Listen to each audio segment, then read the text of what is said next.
Welcome to the Livvin for Food pod. It's Tuesday, and I have a very heartwarming and lovely conversation for you today. My guest wrote the first mainstream published cookbook in the US based on El Salvador's cuisine, which is officially out today. That's right, today you can get the book. She is the executive producer and host of the Salvi Los Angeles docuseries and the founder of the Salvadoran Food Culture and community named Salvi Soul. We opened up some really big conversations in this one, spanning from immigration to the pitfalls of journalism. I'd love to hear your thoughts on it. So, as always, feel free to email me at livinforfoodpod@gmail.com with your comments, questions, concerns. Always remember to rate the podcast, preferably 5 stars, but I'll take any constructive criticism. But first, let's listen to my episode with the wonderfully talented Karla Tatiana Vasquez. 1, 2, 3, 4.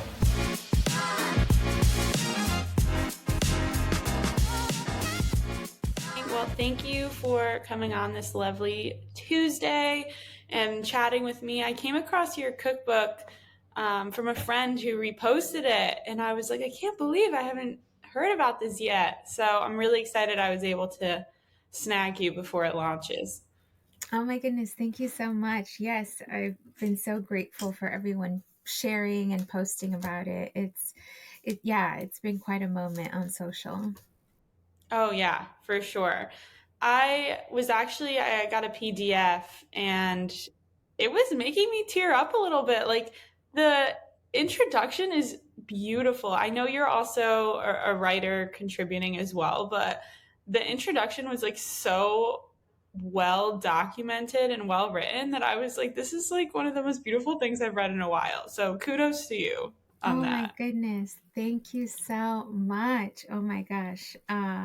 Yeah, writing this book has definitely been a process of living my emotional journey in real time while writing this book. I don't know any other way that I could have finished this project. And so I really appreciate when folks read it and connect with it and really meet me where I was, because that's what this work has meant for me, is going deeper and really catching all the feelings, which is really what writing is. Writing is catching some feelings, and some of them are big and some are, superficial and fun, and others kind of take you to places you weren't expecting. That's totally accurate. And I think, too, it's really hard to decide how much of your life you want to share. But I think with a project like this, it's pretty necessary for you to be as open and vulnerable as possible. And so people can not only connect with your recipes, but can connect to the history behind it. And that's what it seemed like you were kind of trying to find yourself. Yes, 100%. Oh my goodness, there's so much I can say about that. This has been, Go for it. I mean, I'll tell you this. I think for a large part of my life, the thing I've been very fearful of has been separation. I did not Mhm. have I didn't have documentation as a child. I was able to finally get a green card when I was a teenager. I didn't become a citizen until almost, out of my teenagehood. And so I kind of grew up with this looming fear of, if you don't do well in school, you may be separated from your mom and dad. You may be separated from your family. Yeah. I had Mhm. already been acclimating to the fact that I was separated from a homeland. We didn't belong here. I was from some other place. And so I think for me now, in retrospect and as an adult, I can see that the enemy has always been separation, and the tools I found to fight that was food and cooking and family time. And hey, food always like cures separation. You want to see a friend and you haven't seen them for a while, you say, hey, let's go out to eat. And this, Mhm. separation is cured all of a sudden, because there's food and you can come together. And so, so much of documenting this book and the reason for this book has really come from a place of vulnerability, of fear. I grew up fearing a separation, and as I matured, I realized, well, I don't have to constantly be vulnerable to that fear. There's something I can do to it, and there are tools available to me, and I can learn these food ways that help me feel close to my homeland, close to some of the women in my life who nurtured me, who have now passed, and who inspired this project. So yes, it was very much a lot of putting myself on the page. And I Mhm. had a friend who she read some of the first pages that I wrote for Salvi Soul, and she just, gave me some feedback and said, Carla, just let it rip. And I really took that to heart and said, if I feel scared to have this written down, if it feels too real, then I have to resist the urge to delete it or to rewrite it in a way that feels more easy to say. That's a really really good point. There's so many ways you can write something that makes it seem easier for you and not it's not necessarily a lack of honesty, but it's more about being candid with yourself and being honest with yourself and then putting that out into the world for it to be observed. It's a scary thing. And I was, when you said the term separation, that's a really, really isolating term to Mm-hmm. think, oh, I'm separated from my homeland in El Salvador. Now I'm supposed to be in my home, but I'm also separated from American culture. Did a lot of your struggle coming into your own identity come from trying to intertwine into American culture, or was it more the lack of not necessarily knowledge but curiosity of trying to learn your Salvadorian culture? I think it was always trying to understand my home. And like, Mm-hmm. if I look back and look at the years where I struggled to find connection, of course, it was always going to be hard to connect to American culture. That was a given. Like everybody, that was like a given, even within like other students who were American themselves. Like they felt like they had a hard time. Like, what is it, right? That's So so true. yeah, it was not like, even though it was the default, there was also it left out a lot of people, right? It wasn't just, oh, because I'm from El Salvador, it left me out. It left out a lot of people. So if, I think in the 90s when I was growing up, there was definitely the ideal was a thin white woman for if you were female, right? Mm-hmm. So that default will always leave out a lot of people. And so for me, I think a lot of this desire, and I talk about it in the book as anhelo, which is a word in Spanish that means yearning. The yearning I had in me was honestly always trying to understand what made me different, and why did we, you know, I'd sit at the dinner table and my parents would constantly share stories. Like they were addicted to sharing stories, and I really became addicted to listening to them because those story times really became a part of my formation. As Mm-hmm. the food nourished my body, these stories were nourishing this part of my soul that wanted to learn more about where we were from. My mom would talk about the fruit that would be ripe for the picking just walking down the street. And I'd have, the way she would describe it, she would say, "Oh, Carla, it tastes better than cotton candy." And I would try to think of what tastes better than cotton candy. Like, she's like, Carla, it's an unbelievable fruit that is free, and it's just grows, and you only get it in these months throughout the year. So it just felt like there was a lot of magic that, was shared with me about what El Salvador was. And it was all told through this lens of food, right? Food became this like time traveling portal that I could just imagine things in my head. And all of a sudden, I felt like I could see in my mind's eye what my mom was describing to me with so much detail.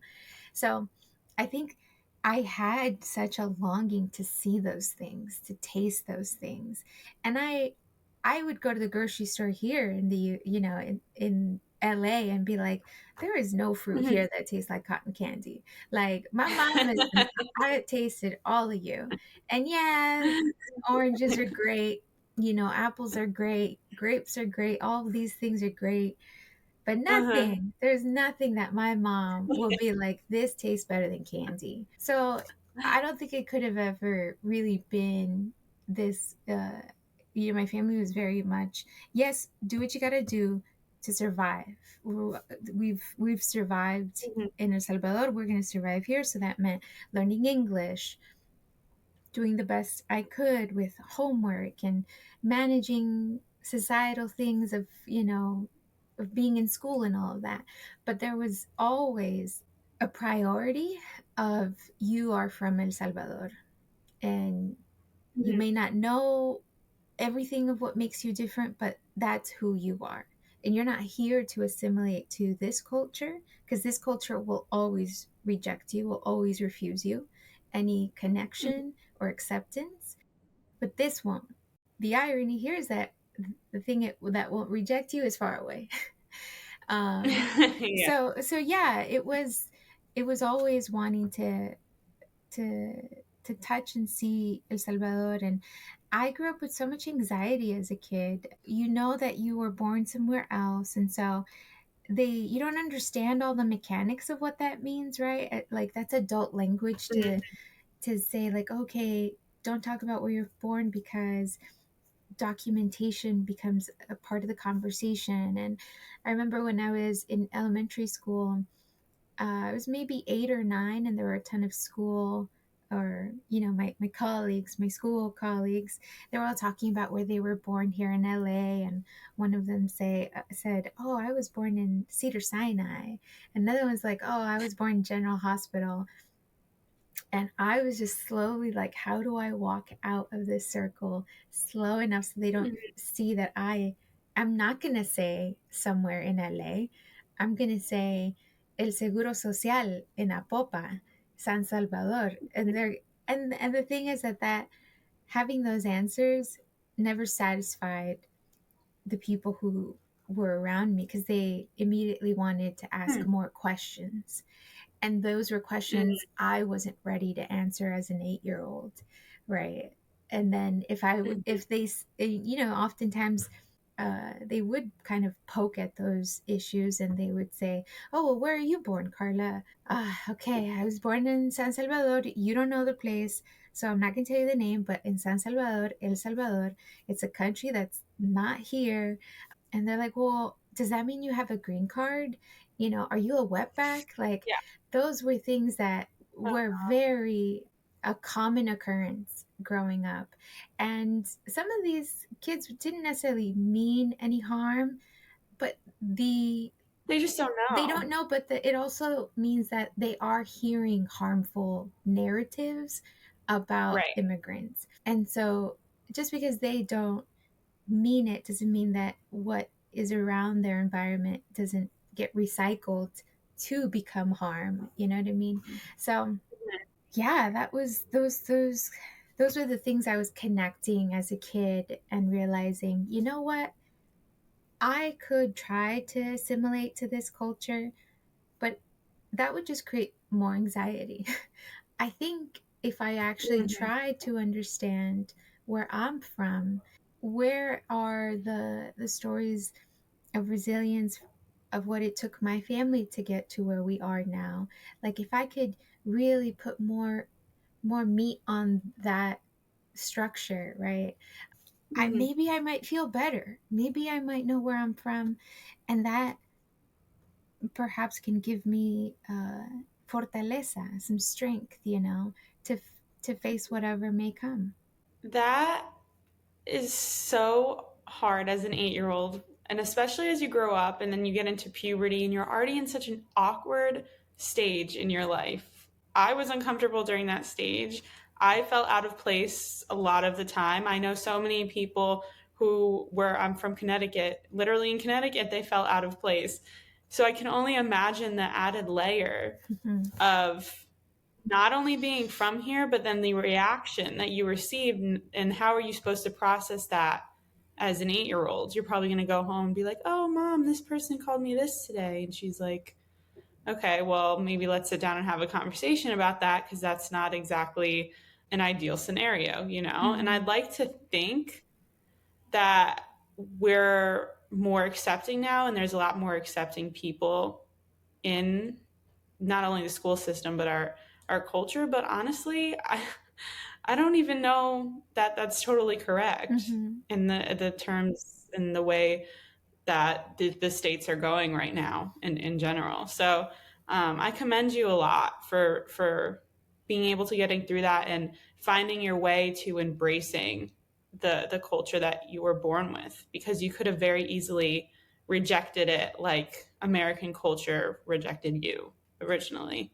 Yes, I mean, there were a lot of stories that, you know, my family would share, and they almost sounded like fairy tales. Like you'd hear an aunt say, "Oh, by the way, fulana de tal," that's how we say the a lady. Fulana de tal in El Mm-hmm. Salvador used to go by Margarita, but now she goes by Maggie. And she does not want anyone to know that she's from El Salvador. And so it was like this hush, hush, Mm-hmm. hush of like, there were some folks who really, you know, and you can understand the struggle, right?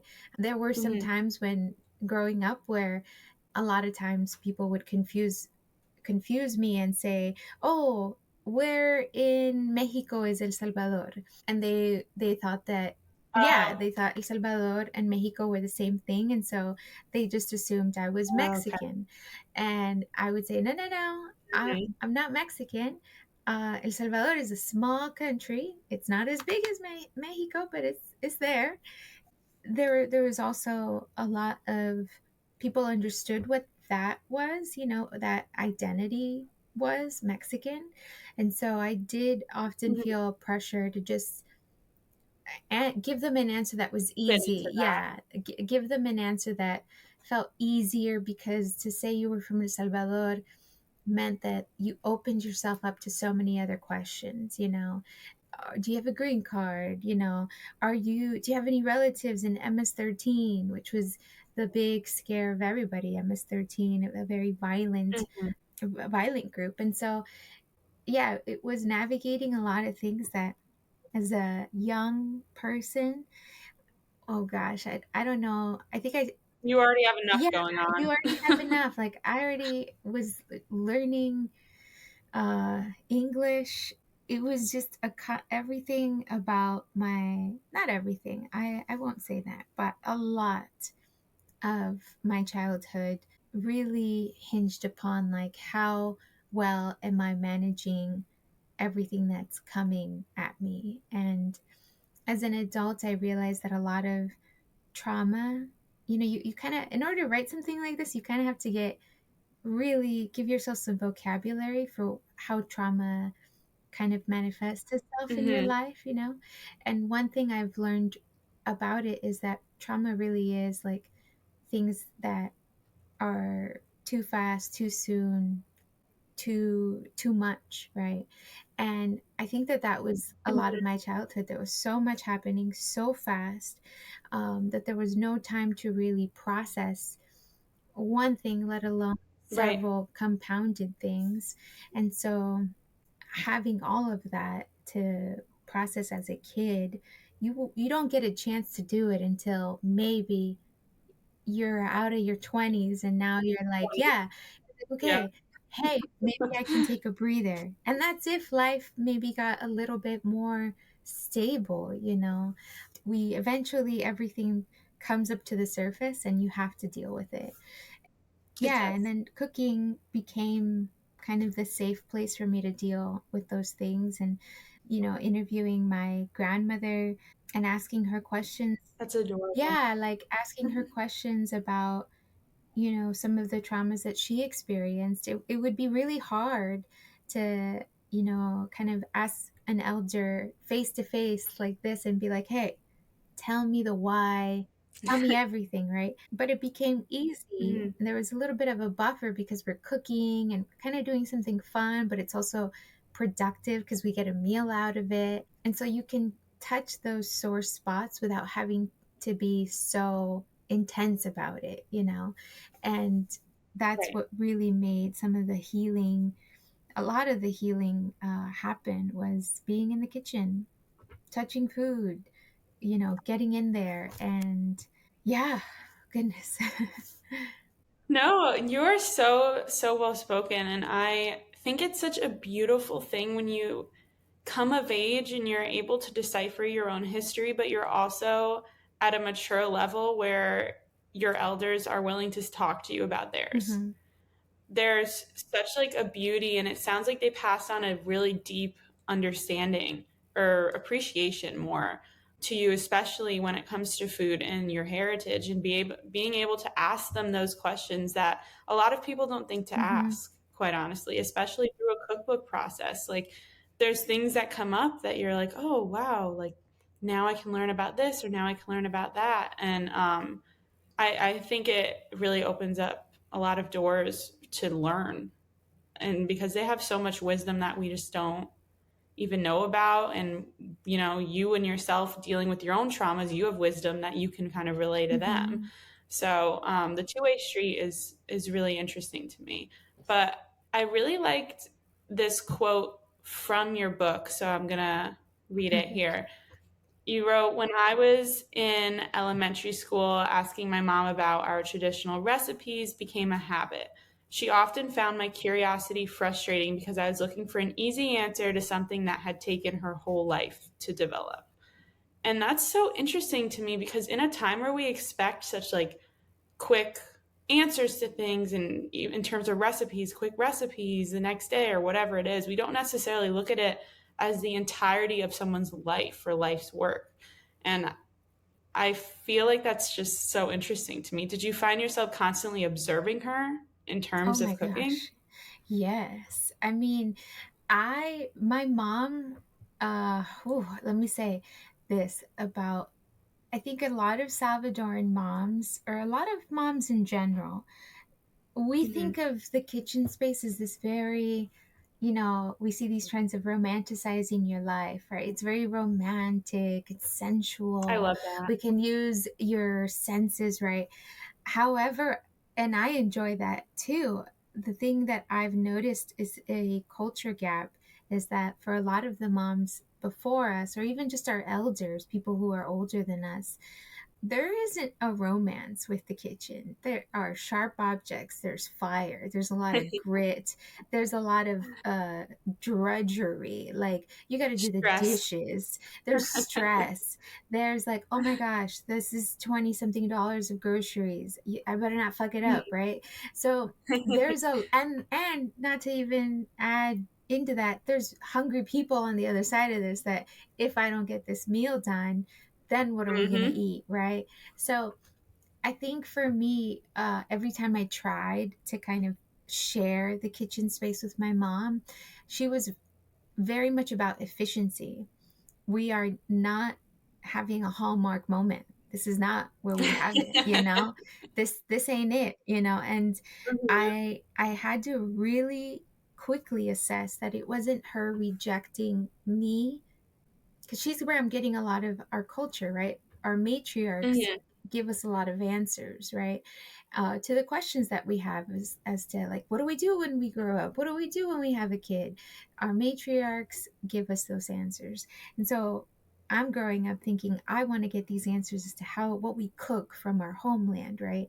And I'm trying to be in this space with her, but she's very much like, this is not a school, this is not, this is a small ass kitchen that needs to feed all of these people. So I need to Mm-hmm. be about efficiency, you know. And so I learned that if I wanted to learn, needed to have a real respect for this, and I need to respect her time that she has. If you're not here to help her job be easier or more efficient, then you need to get out of her way. And so the best thing I Mm-hmm. can do about learning is observing.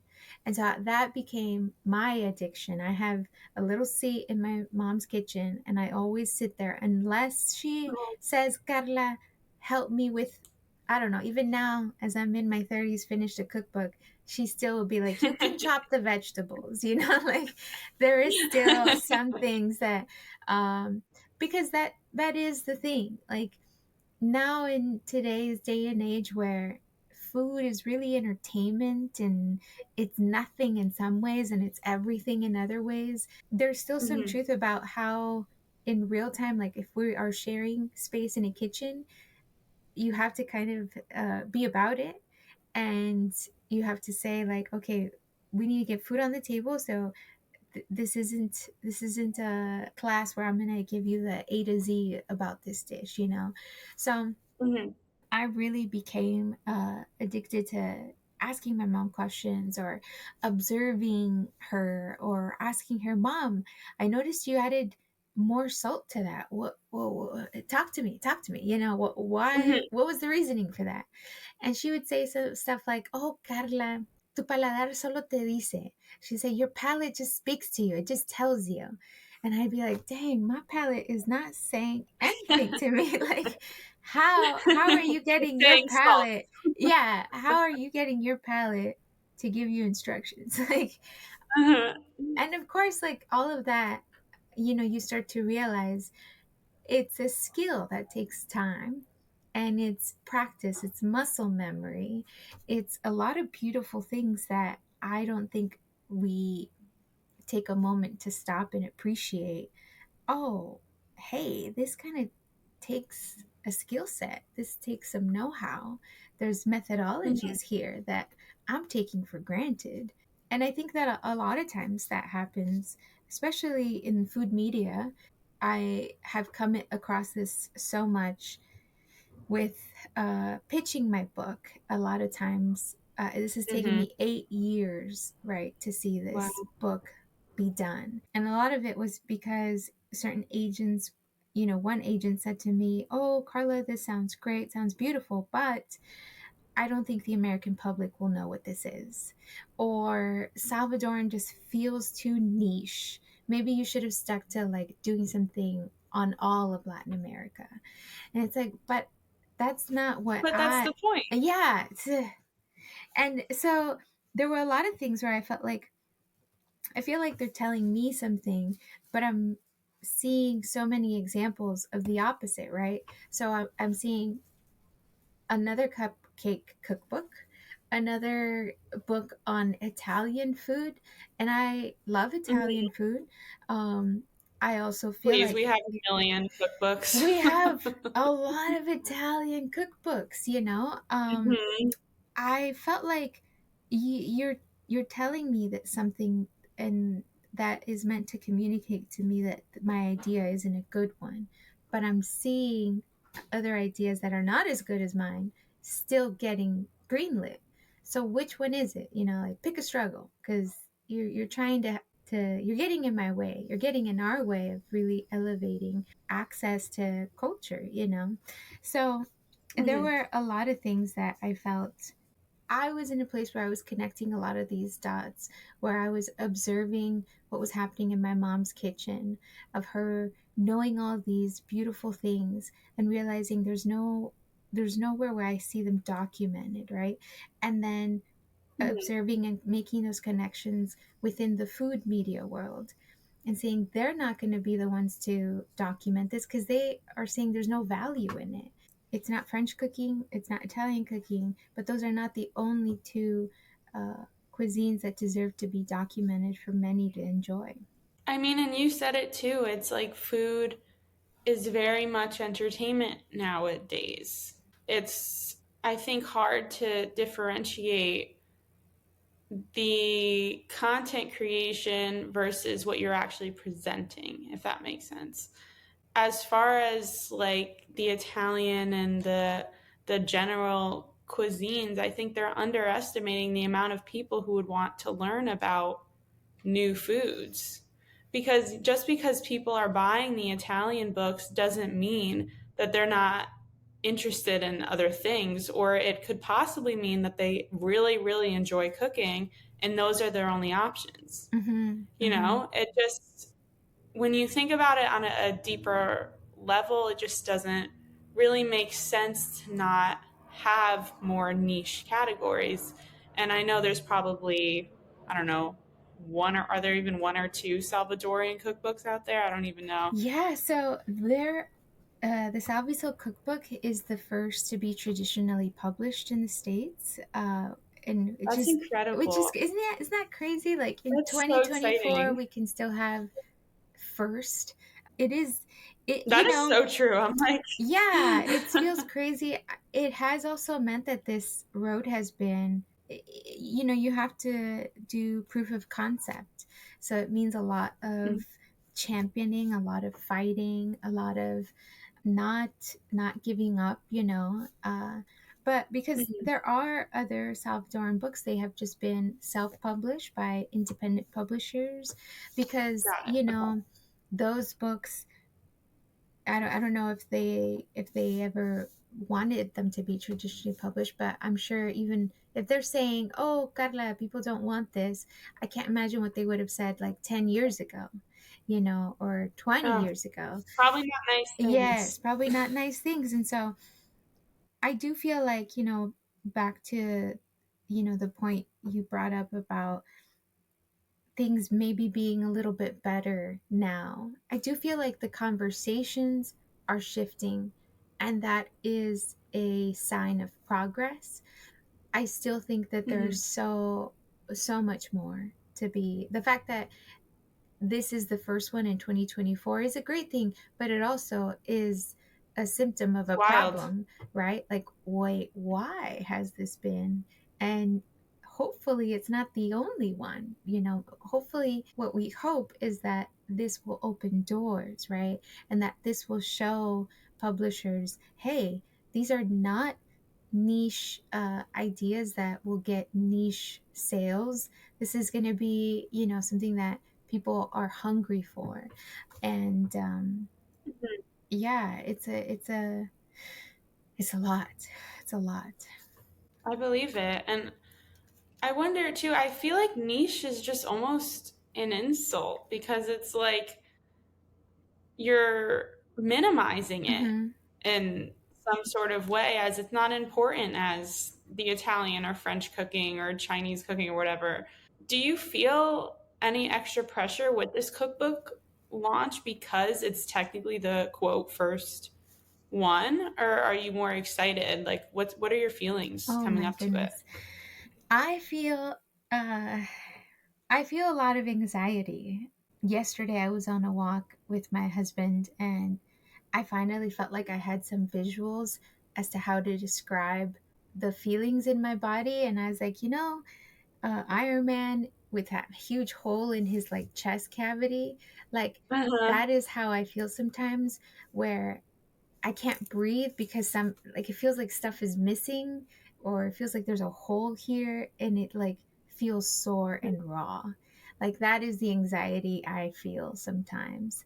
And Mm. it, to me, so much of this is my emotional personal life. This is also a anthology of women's stories. This is also a culinary book. It's doing so many things at the same time. Mhm.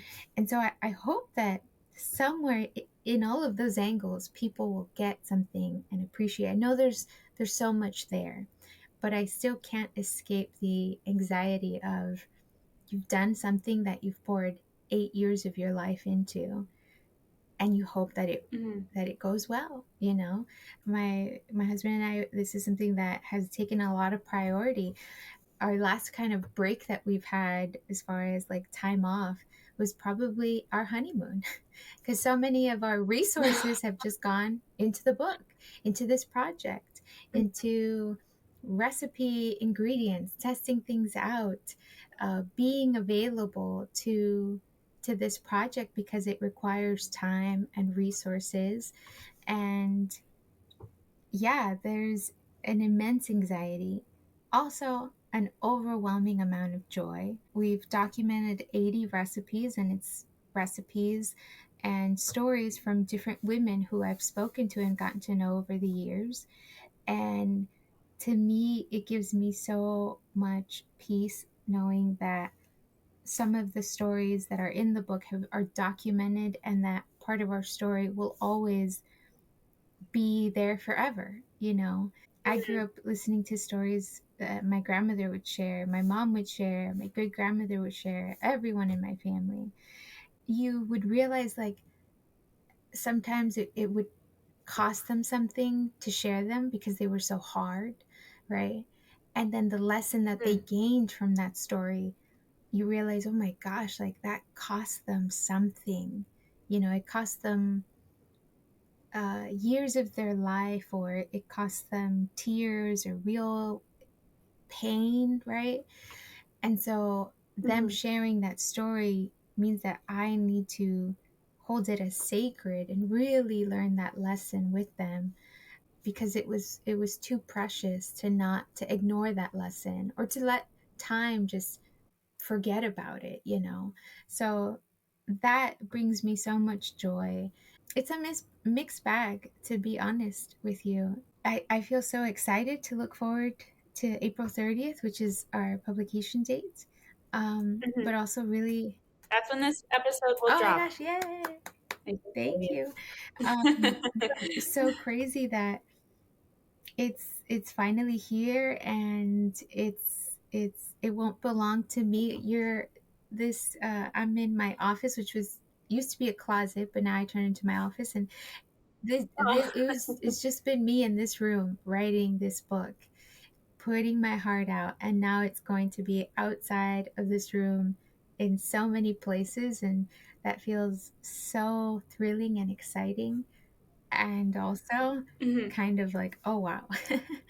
That is, Oh shit. yes, yes. So, You're like, oh my gosh. Yeah. I would love to say that in terms of the anxiousness that comes with that. I mean, that's a given. I'm an anxious person too, so I understand that to my core. But the amount of resources and efforts that you put into it could cause that immense anxiety, but I think that could also be the strength in what makes it mm, successful. We talked about food being entertainment, and while there are some caveats to that, the pros to that are people really like mm-hmm, personality. They like hearing the background, they like hearing the culture of it. I was just talking to a woman who will, her episode will air the week after yours, and she's Lebanese and Mediterranean, and that's what she connected with people on. mm, So I think that that will definitely shine through. And then the added layer of you highlighting women in a time where women are so freaking powerful right mm-hmm. now, I think it's a recipe for success, in my Thank you. opinion. I know it's like, wait, that was actually a Yeah, it was. good one. Good job, good job. A plus. I didn't even mean to say that, but I love it it. was. Yeah, I think you can kind of try to turn that anxiety and be like, all of this work, and now you just have to let it go Mm-hmm, into the world, and the world will hopefully, and I think it will, lift it up too. The fact that you're doing all of this and highlighting women, it'll go on for generations, and I think it's a really, really cool and powerful thing for sure. thank you. Thank you for those. Yeah, they mean a lot.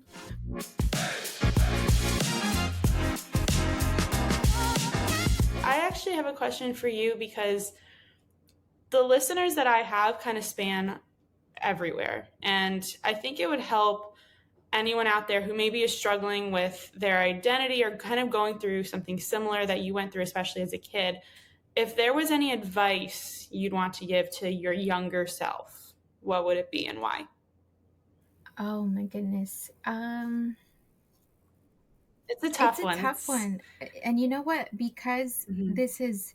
we do say, this is the first cookbook. I've gotten a lot of questions about like advice, and the way I look at the trajectory of my work, I have to be honest and say unfortunately there were such unique circumstances that happened in order for me to get to this point. Like there were people who were kind of who guided me, who I didn't in some ways they feel like angels who helped guide me to where I needed to be next for the next thing.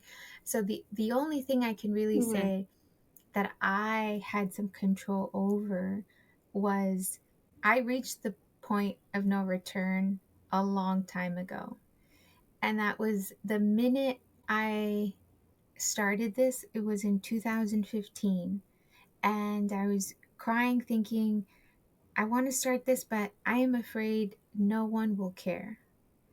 I'm afraid I don't even have to like kind of suppose that people won't care because there hadn't been any Salvi cookbooks. Historically, it's been a community that is always put on the margins, right? My community has often been ignored and invisible. I don't have to wonder. I have facts that tell me people haven't cared. So why will they care about this? And it was working through those feelings and finally saying, but you know what? I care. I fucking care. And that has Mm-hmm. made all the difference because eventually caring enough meant that it became fused with me. Like sometimes people call me Salvi Soul. They're like, hey, you're Salvi Soul. I'm like, yes, hi. You become one with it, Oh. right? Because I don't know how to let go of this. Because if you don't care, I don't care about what you don't care about. I care that it's important to me, and that is all I have Right. time for. And so that quickly gave me such a standard of I won't work with an agent, with a publisher who makes me feel like they're doing me a favor. No, I'm doing all the work. Great. They're I'm doing all the work. They're here to help me. If they don't give me like, hey, I want to champion this with you energy, I don't want to work with them. Uh I Mm-hmm. I'm gonna laugh. Like, honestly, that is so freaking empowering. I'm like, you know what? You're here to help yes. me, and minimizing you to like they're doing something for you is just absolutely absurd. So that makes me Yes, angry. yes. You cuz you sometimes you get you there's this narrative of like pobrecita, poor you, right? Or you're from this marginalized community, you're from some small little country, right? I've heard it all, and yes, so what? You're just telling me information I already know, but you don't know how much I care, so I don't have time for you. I've just decided I'm going to insist on staying here in this care, in this passion, and I'm going to build my house here. Now you can help me build or get the fuck out. The door's over there. And Hmm. that has made all the difference because if I hadn't found an agent, I wouldn't have found this book deal, 10 Speed Press, who's been a dream publisher. But if I hadn't found all those things, I think I would still be doing this. I would be in a much more tired state, more anxious state, right? But I Hmm. honestly don't know that I would have known how to stop. I would not know how to stop until we got the book deal. So call it like perseverance.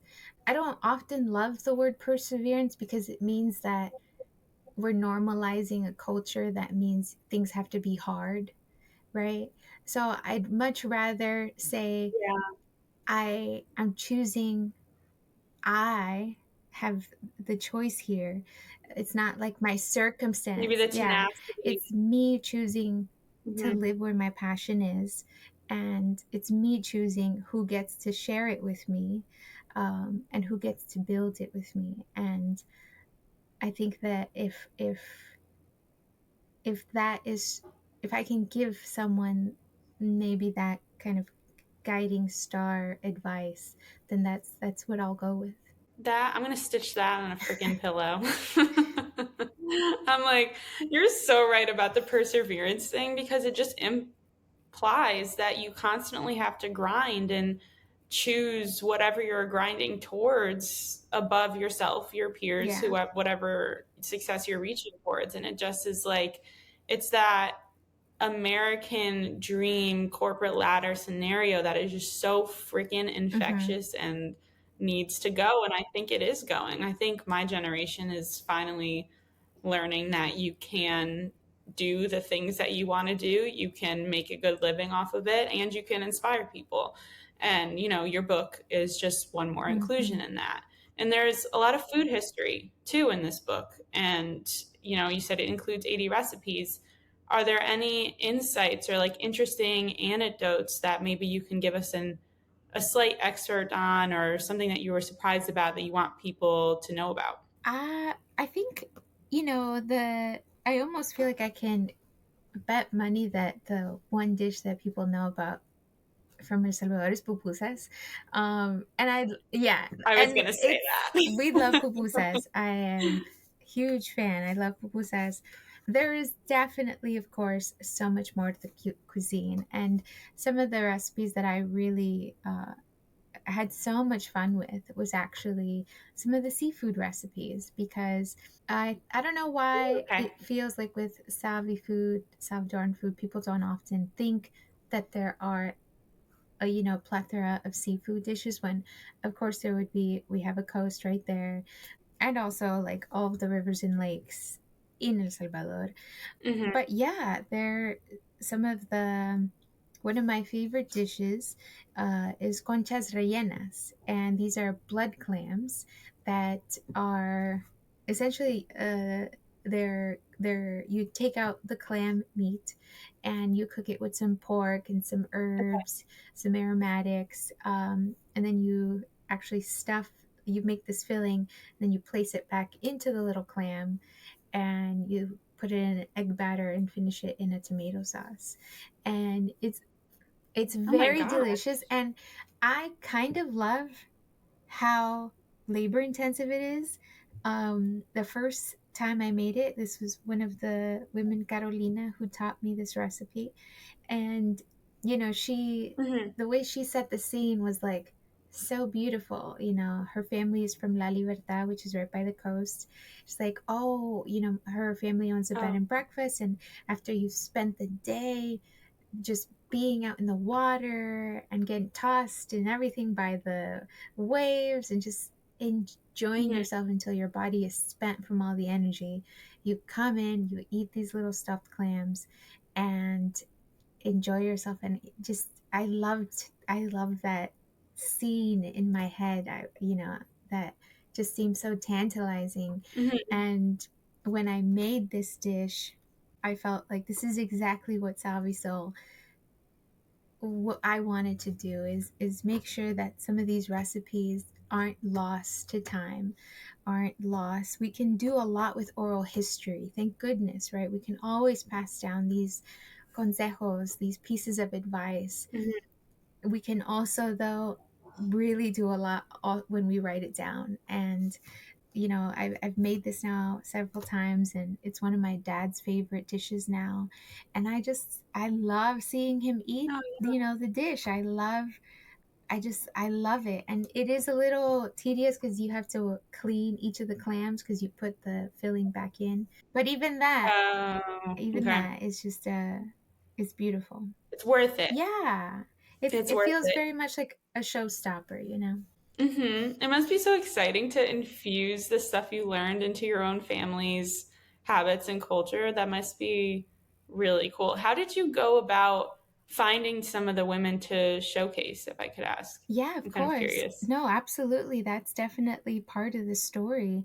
I first Hmm. started with my grandmother, and then I interviewed a few of the women in my family and just said, hey, I don't know what I'm doing, but I have this idea. And eventually, some of my mom's family friends kind of came into the mix, and my one high school Oh. friend, Salvi friend, came into the mix. And then it just slowly, over maybe 2 years, I had 6 women. And then I was let go Mhm. from my nonprofit job where I was the director of community programs. And my grandmother was getting sick at the time, and she was getting sicker. And so I decided, you know what? What if I do a call out? What if I just put it on Twitter and everywhere. This was in 2017, and just said, if you have a Salvi mom who loves to cook and wants to share her story, I would love to interview her. Oh, And smart. so that's how I got the remaining people. And there were calls that I got from people in Michigan, not just LA, but Michigan, Boston, Paris, people in Oh, Japan, wow. like everywhere. They're like, how far are you traveling? And this just, Yeah. it, How far did you travel? I only traveled to Southern California because it was a lot of Okay. people who were calling me from DC, Georgia. And, it just goes to show that so many in the Salvadoran diaspora want to stay connected to home. We have what Mhm. we scholars say is a transnational identity, which means we live here or we live wherever we are, right? That isn't El Salvador, but we still want to have a connection to the land. And so tons of people called, and I had to say, if I can drive to you, I will go, but I cannot fly to you. We are not on that budget right now. And Unless they're paying for your Paris flight. listen, yes. But yeah, so that's how I found the women, and thankfully, a lot of them I met in 2017, and they have stuck with me, which is incredible. We met just because a Oh, son or somebody of theirs introduced us or nominated them. And I was also very clear about, I didn't want to pursue the women. I wanted them to pursue me, because I mhm, have seen what it takes to share a story that maybe costs you something, right? Like we talked about. And so mhm. I didn't want it to seem like I was trying to get something from them.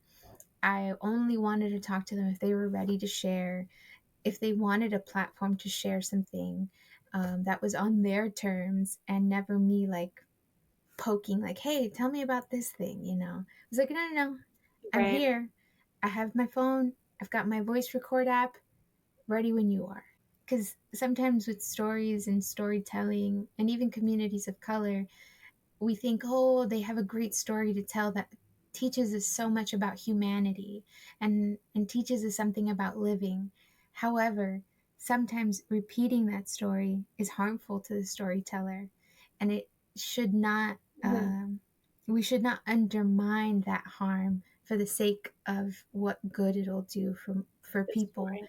And so, if we can't take care of the storyteller, we're essentially not able to take care of ourselves. And so I really wanted to always let them know, like, this is your show.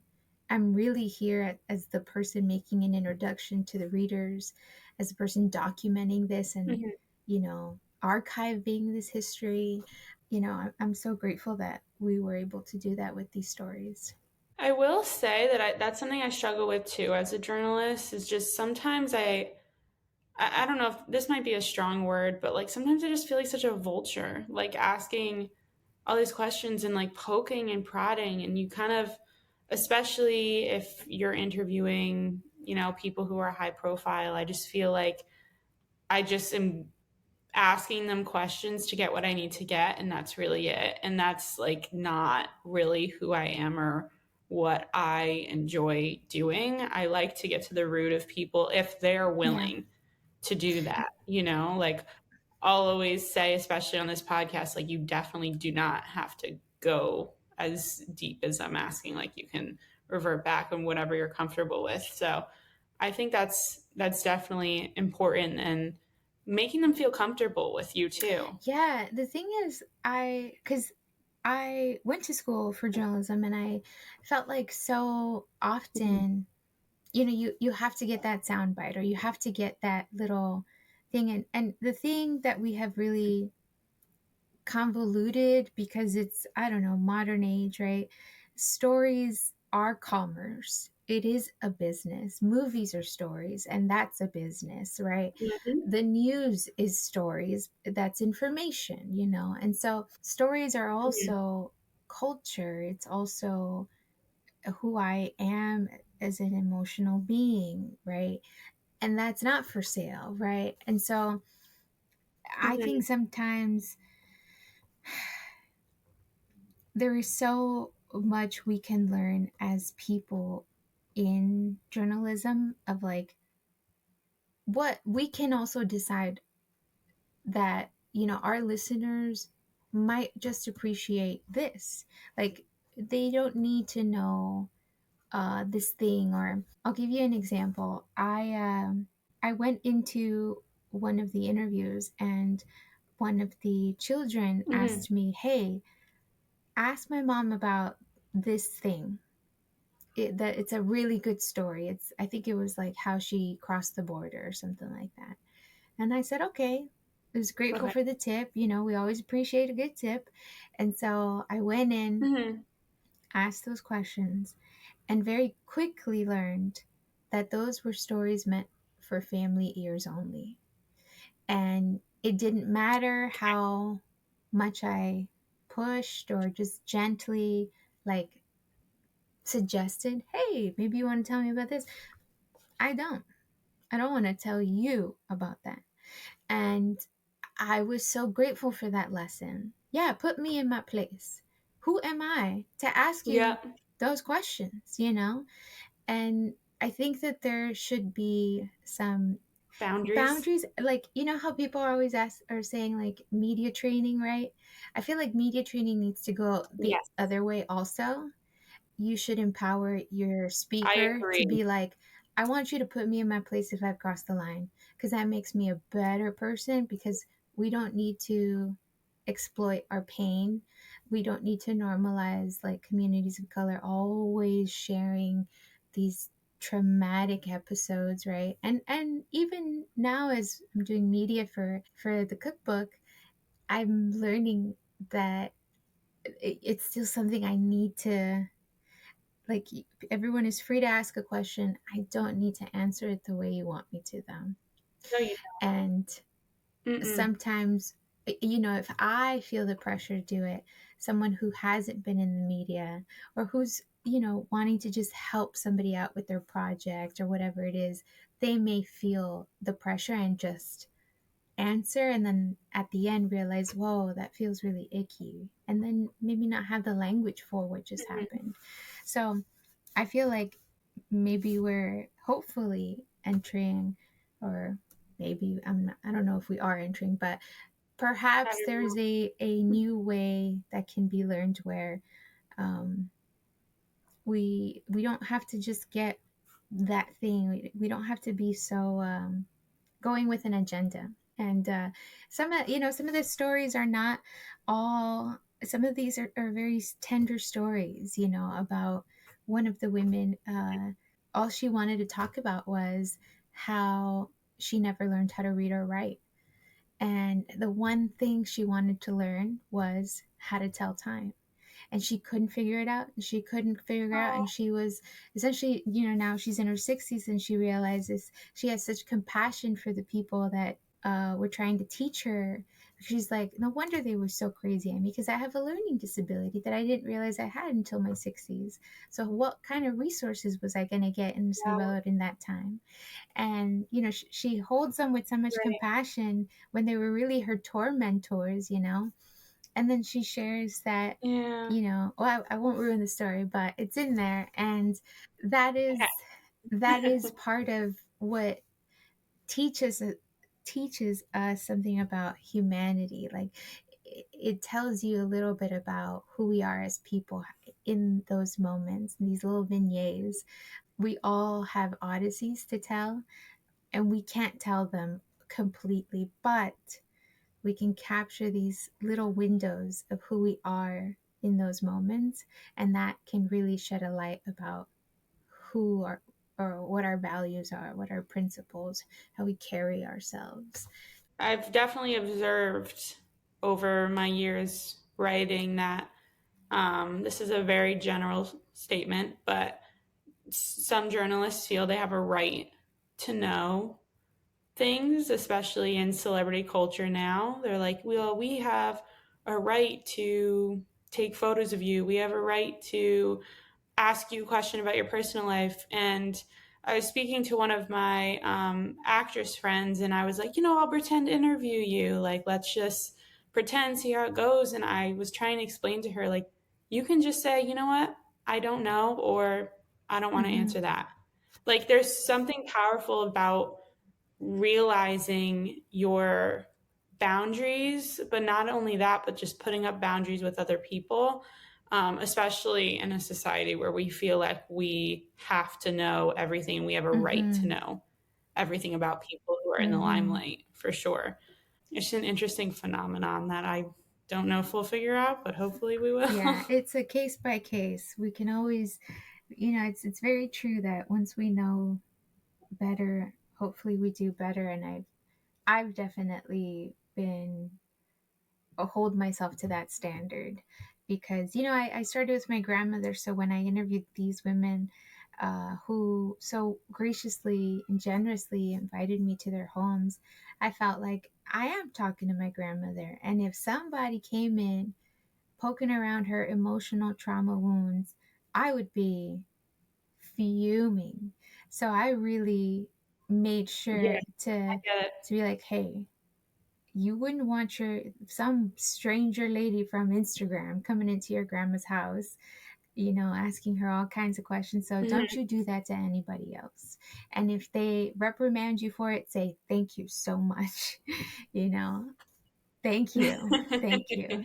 It's like such a Yes. privilege too. I think if we look at it like a privilege, we're even getting to speak to these people and like even having you on here, it's like a privilege to hear your story. And I think if we shift the vocabulary into that, I think it could be a better relationship in terms of storytelling and who's telling them and Mm-hmm. how we're telling them.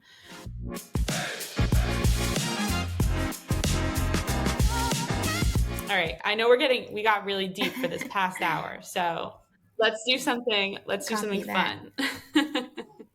Normally what I do is I have a short game and I kind of pin two foods against each other, but I didn't feel like I was educated enough to pin Salvadoran foods next to each other. And I didn't want to do a disservice. So instead, I'm going to ask you a Okay. question. What do you think is the most underrated Salvadorian food, or at the very least, one you think people should know about aside from the clams you mentioned? And of course, everyone knows pupusas. I will say rellenos de whisky. Uh, Rellenos de Ooh, whisky okay. are a vegetable that it's we call it whisky, but a lot of other Latin American countries know it as chayote. So it's a green squash. Mhm. It's a little sweet, and we cook it with some cheese. So we have a little slab of cheese sandwich Love. between two slices, and then we put that in an egg batter and finish it off in a tomato sauce. And it is one of I can eat 6, 7, 10 of them, and I'll always have room for more. I love rellenos de whisky, and you can't ever find them on a restaurant menu. It's something that your mom makes, or it's true Salvadoran home cooking. Oh, I'd love to experience that. I went to my first Salvadorian bakery, which I'm kind of embarrassed to admit because I wish I did it sooner this year. And we had like La Peperecha, which is Yes, yeah, it was so good. I was yes. like, where I ended up writing an article about this small bakery, and I got to talk to them, which was also very cool because they were also explaining how the nostalgia is really what brings customers in, and kind of what you're explaining before. It's that pride, but also that connection to your childhood that Mm-hmm, really mm-hmm. the customers come into. But I had that and I was like, where have these been all my life? Like, why have I not been eating this? And so I literally brought some home I love for that. to the East Coast where I'm from, and I like made my family try it. I was like, That's please try this. beautiful. Like, it's so good. Yes, and peperecha, let me tell you, is I don't know if they explained to you, but the peperecha is kind of a nickname for like a scandalous woman because it's hot pink. I heard. Yeah, and so it's also the name that what we've named things is it's very cultural too. It's not just like, oh, it's connected to the way. the ingredient is in it. Like it's not like a blueberry scone is called blueberry scone because there's blueberries in it. But this one, Mhm. peperecha has nothing to do with what's in the pastry, more so how it looks and it's flashy. So that's why it means peperecha because So oh, funny. they're a scandalous woman or something like that. But it's fun. I'm so glad that you had That's that funny. experience. Me too. I'm like I mean, been really trying new foods recently and trying to do really more research, beyond my Italian American roots. And, I love Mexican food, but again, that's kind of everywhere now. Not complaining because I still love it, but still. Mm-hmm. But for people at home, La Peperecha is like I don't even know if I would describe it as like an elevated fig Newton kind of thing. It's more like a soft graham cracker with a filling in the middle, Yeah. So if that makes sense. You can probably do it better than me. I have I liken the dough to peperecha to like a very thin pie crust because it's a little bit short, right? The dough, and there's like a little pineapple jam in it. Sometimes it's different fruit, but most people will do Mhm. like a pineapple jam, and it is very thin. So Mhm. it is kind of, I guess I had never thought about it in that way, like a fig Newton. But if you were really Mhm. searching for like some example to help people kind of visualize what it is, it's not too far off. But yeah, it is kind of like a short crust pastry dough with a pineapple filling, very thin, and a super hot pink sugar coated topping. And Mhm. it looks so fun to eat. You're just like, ooh, what's that? Yeah. It's hot pink. It might make your mouth a little red from the Yeah, sugar, but 100%. it's worth it. I know. I've noticed too that I've kind of had to make a comparison with American foods sometimes when I'm trying to explain, especially in articles, when I'm trying to explain what a dessert is or what a food is, because a lot of people just need that comparison to visualize it, but at the same time I want to make sure I'm not Americanizing it, Yeah, no, that is, I think it's a good habit to. I once heard it said that if you, as a writer, share a cliche, then you're essentially telling on yourselves because you don't actually know what's really happening. And as a writer Mm, who wants you to feel something, I really, I have to really discipline myself to really observe what is going on. And so the same application can be used to food, right? What is going on? What is this dough? Because there might be someone who maybe there's a pastry that is like a Twinkie, right? But they've never had a Twinkie. They don't know what the Twinkie is. And if you can't describe the Twinkie, then you don't know what a Twinkie is either, right? that's You very know, true. the Twinkie has it's a very buttery cake like dough, right? So you would need to talk about Hmm. that and get to familiarize yourself with what is in it, what makes it that way, in order to help your readers really understand what it is you're seeing. So it is hard to do. You're making me a better All I can writer. hope is for us, all of us, to be better eaters, better writers, better people. I think that's what art is. Art helps us strive to be better because the world is so big and we get to be in it. So why not learn how to be better in it? You're so right. And that's the perfect segue into getting into let's talk about what's next for you. How are you making the world better? What upcoming projects are Yes. coming up that you'd like to Thank share? you. So I have a few projects. I just launched the Salvi LA series, which I am the host of and I saw executive that. produced it. Uh, similar to the lines of, Congrats. the Salvi Soul cookbook. It took forever. I don't want to wait forever to see a show about Salvadorans in LA. And so I found a grant that would help me do this show, and we've done it. So it premieres. Yay, We that's have our exciting. premiere March 30th, which is later this, or by the time this airs, it'll will already happen. But It'll be yeah, out. the show will be We'll out watch it. on Salvi Soul's YouTube, and we're very excited about it. And yeah, we have a few more projects that have yet to be launched, so I'll have to hold on Okay, that. But lots got that.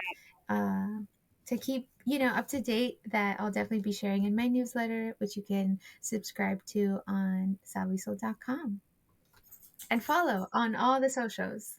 Oh yeah, don't worry. I got an outro to give them all of the details.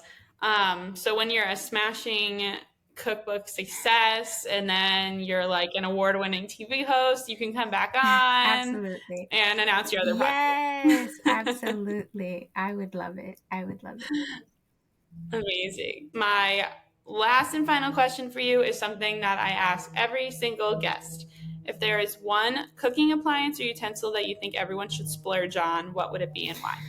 Oh, what would it be and why? Goodness gracious. I have Mm, so many. I'll tell you one that I really love, and it's an Oosterhovel. okay.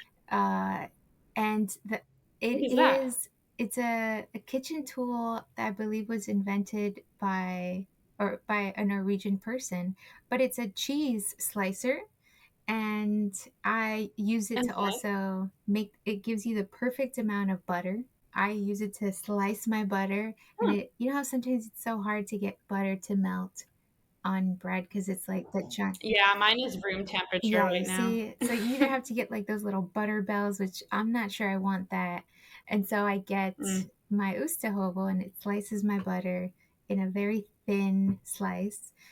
You probably have to look at it so you can see what I'm just I'm just looking it up a right now.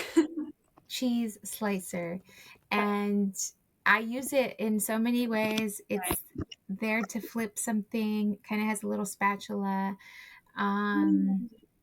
Definitely there to slice my Who's? cheese, which I eat so much of it. Oh, I Yes. see. So it's one of those things that you may Okay. not think, "Oh, I need this." But once you have it, you're like, "Oh, I have definitely upgraded my kitchen life." And the other thing I'll say that I would be remiss if I don't mention is two Okay. pairs of kitchen shears. Um, one for food and one for all the Mm-hmm. packaging that comes with food. Because I hate Wait, that is so see timely right now. I need that see so bad. kitchen scissors, one for the food, because I have a thing about if it's touching food, I don't want it to touch other things, and so packaging gets Mm-mm. its own scissor, and then the food scissors for like cutting your herbs or cutting, whatever you're trying to cut. It's just, it does make how you exist in the kitchen a little more comfortable, and I think we can afford those things. So yeah. I think so too. I I accidentally used my kitchen scissors for a package and I was like, this is so gross right now. I don't know why I'm living like this. I need to buy another pair Yes. because the amount of, I'm not like a germ freak, but that's just like gross. These packages go everywhere. You don't know where these packages have been. Like, I don't want to use them on my food or cheese or Yes, whatever, yes, yes, too. yes. Well, those are two that I've never gotten before, and I've had a lot of chefs on here. Wow. So I think you Oh, win so far. look at that. Love it. Just saying. Normally, I get like a knife, good pan. You really hit it out of the park with that Well, one. So, and I would say that those are much more affordable than those knives or pans, because TBH, you will always find a mhm. pan or a knife.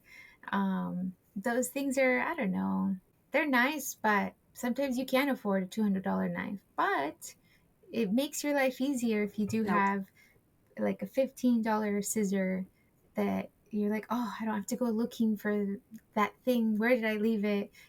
Your dedicated kitchen Hmm. shears. It's just like makes being in the kitchen and cooking just more like, hey, I got this.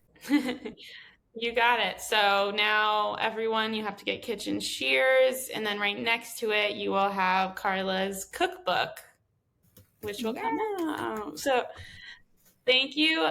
Thank you, thank you, thank you. Cannot say that enough so much for coming on. You are literally amazing. You are so incredibly well spoken, and I can tell how much heart and soul you put into this book, and I know it's going to be incredible. I'm really excited to see everything, and congratulations, and for Thank you for taking the time out. I really appreciate it. Thank you so much for having me. It's been a pleasure. You can keep up with Karla's latest recipes on Instagram at Karla_TV or order the Salvi Soul cookbook, Salvadoran recipes, and the women who preserve them out now.